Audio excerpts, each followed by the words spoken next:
Make sure you stay till the end of this video because I'm going to be talking to you about 2 free interactive color tools that will help you master the lessons I'll go over in this video.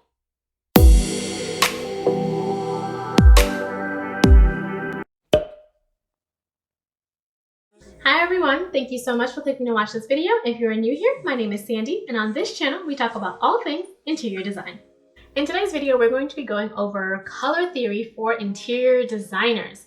I'm going to be going over 5 different basic types of color words, color schemes, that's the word, schemes, scheming.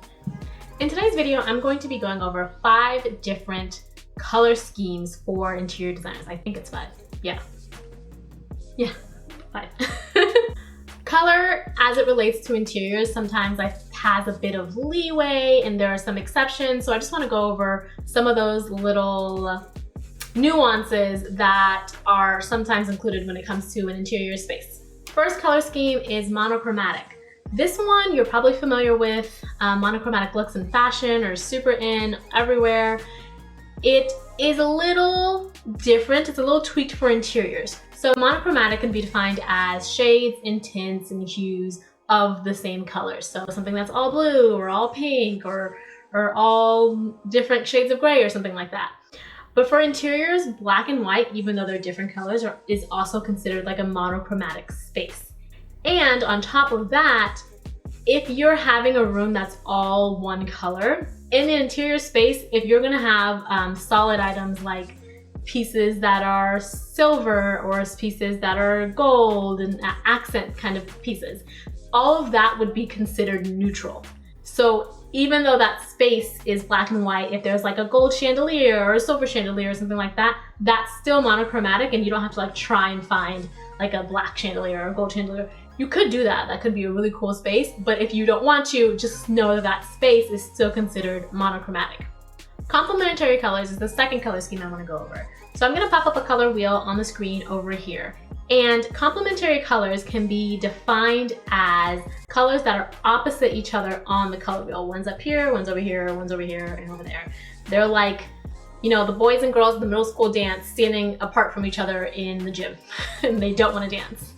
Even though they don't want to dance, they look awesome together. They're so pretty.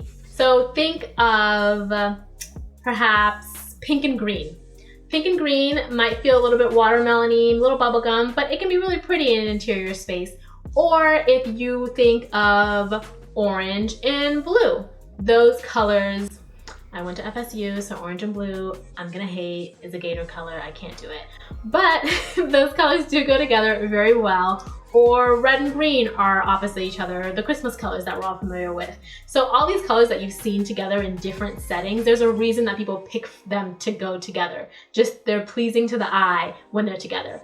And don't think of these colors super, super literal. So for example, if a space has navy walls but has leather furniture, leather has those warm orangey tones in it, so you could use leather with navy walls and that would be considered a complementary color scheme. Or if you had like wood floors that had a really nice orange warmth to them and you also had a dark navy-ish wall, that would also be complementary in color, even if there's not something specifically orange and specifically blue in that room. The third color scheme is analogous colors. So analogous colors can be described as 3 colors, I believe it's just 3, that are next to each other on the color wheel. And this could be anywhere on the color wheel. It's not a complementary colors where they have to be like opposite each other or anything like that.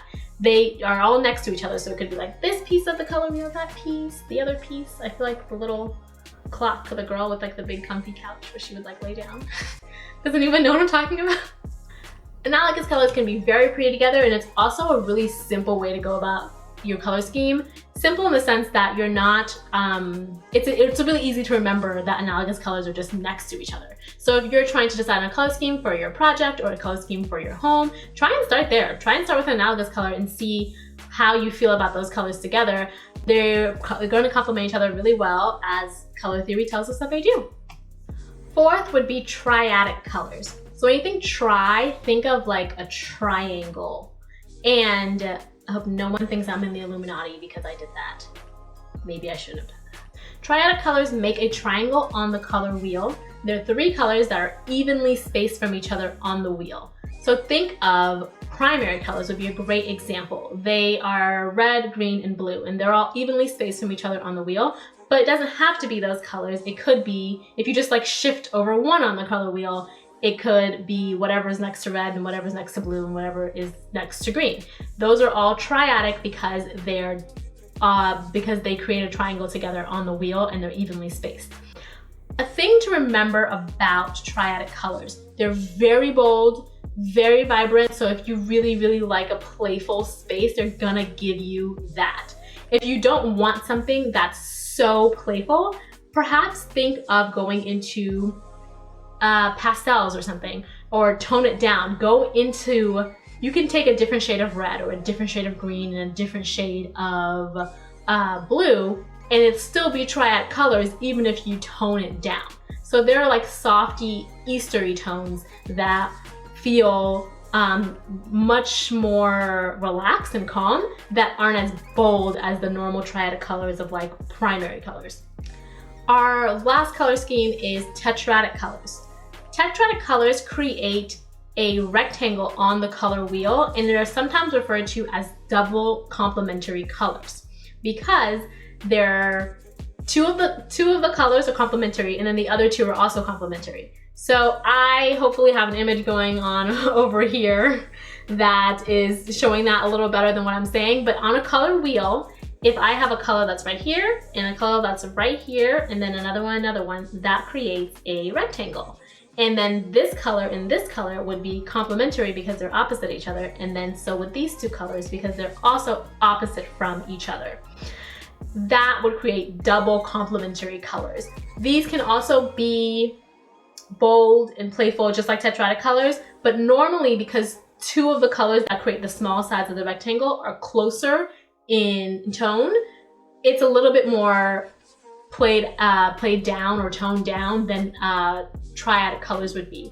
It's very pretty. Also another route to go if you're just trying to figure out, what color should I use? Does this color go with that? Color theory, science tells us which colors go with which colors and what's pleasing to the eye. So color theory is a great place to start when you're trying to figure out, where do I go with the color? My wall is green, my bed is pink, like what do I do and how do I incorporate more colors in this space to make it look cohesive?